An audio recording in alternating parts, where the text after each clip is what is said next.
lies the elevator. This is where it gets tricky.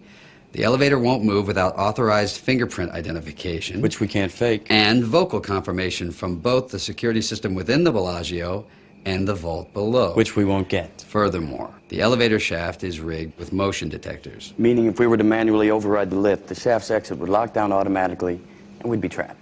Now, I know that sounds complicated, and it is, because we've done regression, and we've done some categorical stuff. These are all fantastic tools. What we're going to learn now is a new tool, and it's different than categorical stuff. So we're going to put away the categorical stuff for a while. So for the next little bit, we're not talking about having a baseline. We're going to talk about what would we do if our data curved. So, for example, scoot aside, let's pretend we had some data that looked like this. If this was how age related to money, then what kind of line would we make? Spencer, go ahead and show them. We want a nice straight line like that. And that's what we've been doing. But let's imagine something different. Scoot aside. What if the data instead looked like this? Now we're saying that when you're young, you don't have much money. And there's this time in college when you're rich, but as you get older, you suddenly run out of money. Okay, so Spencer, show them what this would need to look like. Quickly.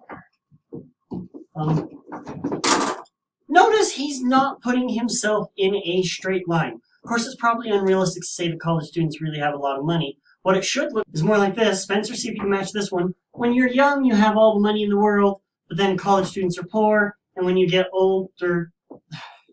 So, the idea is you can't do a straight line here. Now, some people would tell you you can do this by having two straight lines, one here and one there. You can kind of get decent results, but it's really not supposed to be a straight line. What we're seeing here is a parabola. So here's the equation for a straight line. That isn't what we want. We want to expand it so that it looks like this. This would be the shape of a parabola, which would curve around like this. There's other things that might work. For example, a sine wave might do it. Or we could talk about logs. We'll talk about logs later because those are a special case. For this class, we're going to avoid sines, cosines, tangents because I don't know how many of you have had trig. So we're just going to work with various types of polynomials in this class. Linear, if you have an x squared gives you a parabola, either a smile or a frown. If you go all the way up, x squared, x cubed, then you can get these kinds of sideways s's, whatever you want to call it. And x squared, x cubed, x to the fourth. This will give you either w's or m's, those kinds of shapes. So polynomials is what we're going to use if you want to try to use something different, such as a sine or a cosine here. You're welcome to. The same rules apply and it's the same game. Why don't we just do two different lines here? For one thing, splitting up the data set means you have less data to pour into the error structure, and it's not the right form for the data. This should be a parabola, not two straight lines. It's a U, not a V. So that's what we're going to learn in this lesson.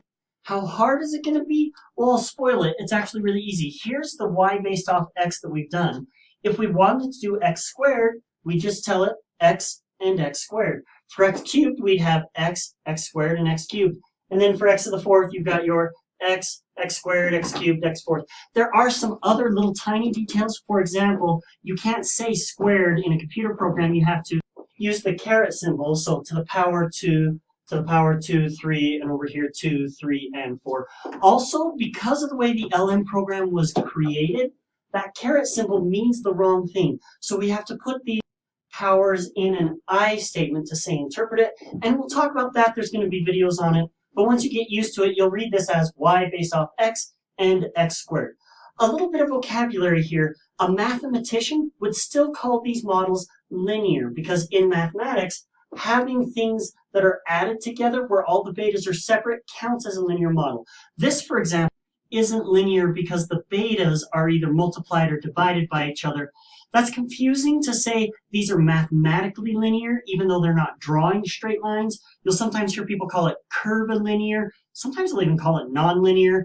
I'm going to just call this curved regression. They qualify as linear models. Okay, so we're done here. In the next video, I'll show you how do you know when you need to use curved regression, and then we'll actually look at some of the computers. I'm okay. I'm okay.